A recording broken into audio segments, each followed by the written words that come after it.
Hi friends, welcome to Commerce Bytes. Today we are going to discuss cognitive theory of learning, which was proposed by Jerome Bernner.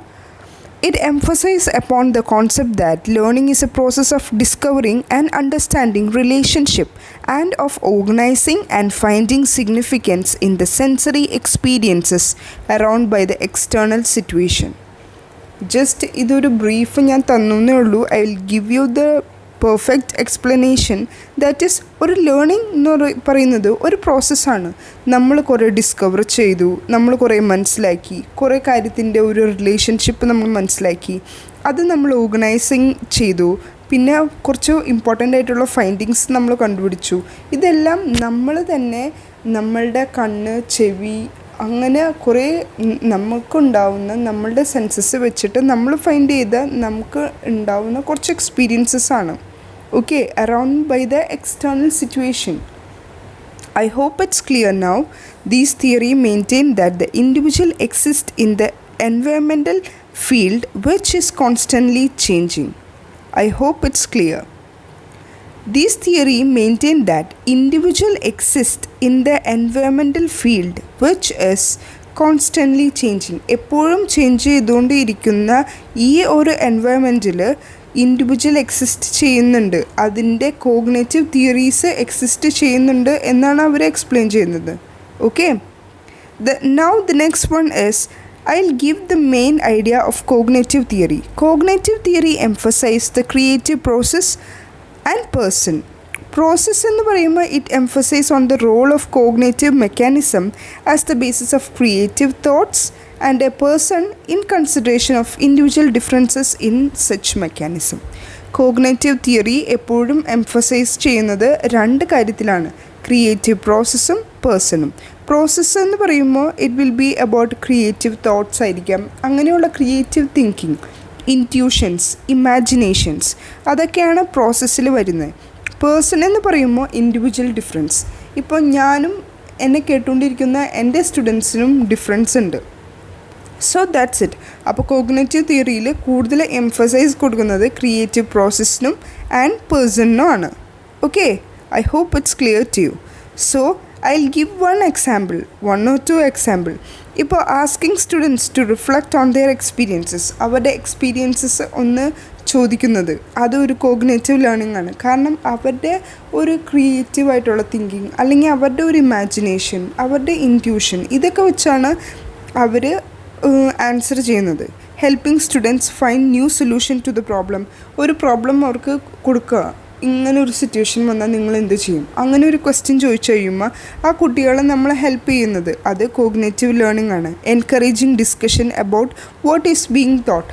ഇപ്പോൾ some of the ടീച്ചേഴ്സിൻ്റെ ഒരു പ്രത്യേകതയാണ്, അവരാദ്യം ഒരു topic ഒരു 5 minutes lecture എടുക്കും, അത് കഴിഞ്ഞിട്ട് അവർക്ക് ഒരു ഡിസ്കഷൻ പോലെ കൊടുക്കും. ആ ഒരു ടോപ്പിക്കിനെ പറ്റി ആ കുട്ടികളുടെ വ്യൂ പോയിൻ്റ് എന്താണ്, അപ്പോൾ ബാക്കിയുള്ള കുട്ടികളും അത് ശ്രദ്ധിച്ചിരുന്നു, ഓക്കെ ഇങ്ങനെയും ഒരു വ്യൂ പോയിൻ്റ് അതിലുണ്ടല്ലേ, അങ്ങനെ ഉള്ള ഒരു ലേണിംഗ് ആണ് ഈ കോഗ്നേറ്റീവ് ലേണിംഗ് എന്ന് പറയുന്നത്.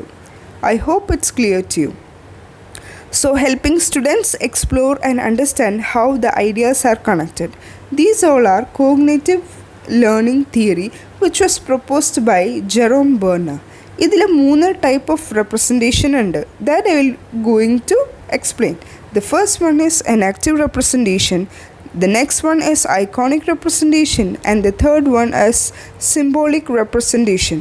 The first one, an active representation, which is from 0 to 1 years, encode the action that's stored and learned through actions or movements. കുഞ്ഞു കുട്ടികളിലെ 0 to 1 ഇയേഴ്സിലുള്ള ആ ഒരു കുട്ടികൾക്കാണ് കൂടുതൽ എനാക്റ്റീവ് റെപ്രസെൻറ്റേഷൻ നമ്മൾ കാണുന്നത്. അവർ ആ ആക്ഷനിലൂടെ നമ്മൾ ആ ബേബീസിന് കാണിക്കുന്ന കുറച്ച് ആക്ഷൻസും മൂവ്മെൻറ്റ്സും അതൊക്കെ വെച്ച് അവർ മനസ്സിലാക്കിയെടുക്കുന്നതാണ് എനാക്റ്റീവ് റെപ്രസെൻറ്റേഷൻ. നമ്മളുടെ ആക്ഷൻസ്, ഇപ്പോൾ പീക്കബൂ, കണ്ണ് പൊത്തി ഹൈഡ് ആൻഡ് സീക്ക് കളിക്കില്ലേ ബേബീസിൻ്റെ അടുത്ത്, അതൊരു എക്സാമ്പിളാണ് എനാക്റ്റീവ് റെപ്രസെൻറ്റേഷൻ്റെ. Then next one is iconic representation, which is from 1 to 6 years, stored visually, that is informations, when the learning diagrams helps to study faster. ഇതിൽ ഒരു ട്രിക്ക് ഉണ്ട്, that I will explain after the third point. Understood?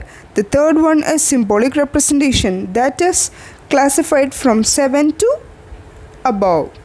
Okay, it is stored in the form of symbols. Okay, ഇനി ഞാൻ പറഞ്ഞ trick, inactive representation, iconic representation, symbolic representation. Inactive അതിൻ്റെ ഉള്ളിലുണ്ട് active actions. Okay, iconic I നമ്മളുടെ കണ്ണിലൂടെ നമ്മൾ കാണുന്ന visually. Understood? The third one is symbolic. Symbolic എന്ന് പറഞ്ഞാൽ സിമ്പിൾ. എനിക്കറിയാം നിങ്ങൾക്കത് മനസ്സിലായിട്ടുണ്ടാവും, ബട്ട് ഈവൻ ദോ ട്രിക്കാണല്ലോ, അതുകൊണ്ട് ഞാനൊന്ന് സ്പെസിഫൈ ചെയ്തെന്നുള്ളൂ. ഇനാക്റ്റീവ് ആക്ഷൻ ഐക്കോണിക് എന്ന് പറയുമ്പോൾ ദ സിമ്പിൾ എന്ന് പറയുമ്പോൾ symbolic. Okay, I hope you people got my point. Maybe the question may be asked, inactive representation, iconic representation, symbolic. പിന്നെ വേറൊരു അഡീഷണൽ ഒരു റെപ്രസെൻറ്റേഷനും കൂടെ തന്നിട്ട് പറയാണ്, which of the following is odd one out in Jerome Berner cognitive learning theory. അപ്പം നമുക്ക് കറക്റ്റായിട്ട് spot out ചെയ്യാൻ പറ്റും which one is the odd one. കാരണം നമുക്ക് ബാലൻസ് ഉള്ള മൂന്നെണ്ണം അറിയാം. ഇനാക്റ്റീവ് ആണ്, ഐക്കോണിക് ആണ്, സിംബോളിക് ആണ്. I hope it's clear. ഒരു ക്വസ്റ്റ്യനാണ് നിങ്ങൾക്ക് ഇതിലൂടെ കിട്ടിയിരിക്കുന്നത്. Okay, that's all. ഒരു കുട്ടി പോർഷനും കൂടെ കവർ ചെയ്തോട്ടെ. ആക്ഷൻ റിസർച്ച് ഞാൻ പറഞ്ഞിട്ടുണ്ട്, നെറ്റ് പ്രിപ്പയർ ചെയ്യുന്ന എല്ലാ സ്റ്റുഡൻസിനും അറിയാവുന്ന ഒരു കാര്യമായിരിക്കും ആക്ഷൻ റിസർച്ച്. ബിക്കോസ് NTA നെറ്റിൻ്റെ എക്സാമിൽ ഏറ്റവും വലിയ എക്സാമിനേഴ്സ് ഫേവറേറ്റ് ടോപ്പിക് ആണ് ആക്ഷൻ റിസർച്ച് എന്ന് പറയുന്നത്. ഓക്കെ, അതിൽ കുറച്ച് ഒരു 6 സ്റ്റെപ്പ് എനിക്കൊന്ന് പറയണം. The first one is select focus.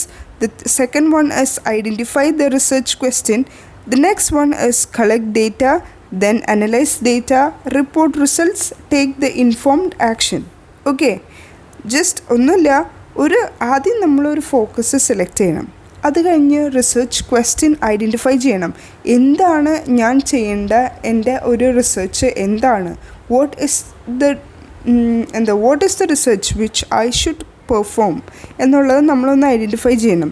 പിന്നെ ഡേറ്റാസ് കളക്ട് ചെയ്ത് തുടങ്ങണം. ഡേറ്റാസ് കളക്ട് ചെയ്തതിന് ശേഷം അനലൈസിങ് ആണ്. Analysing the data. The fifth one is report results.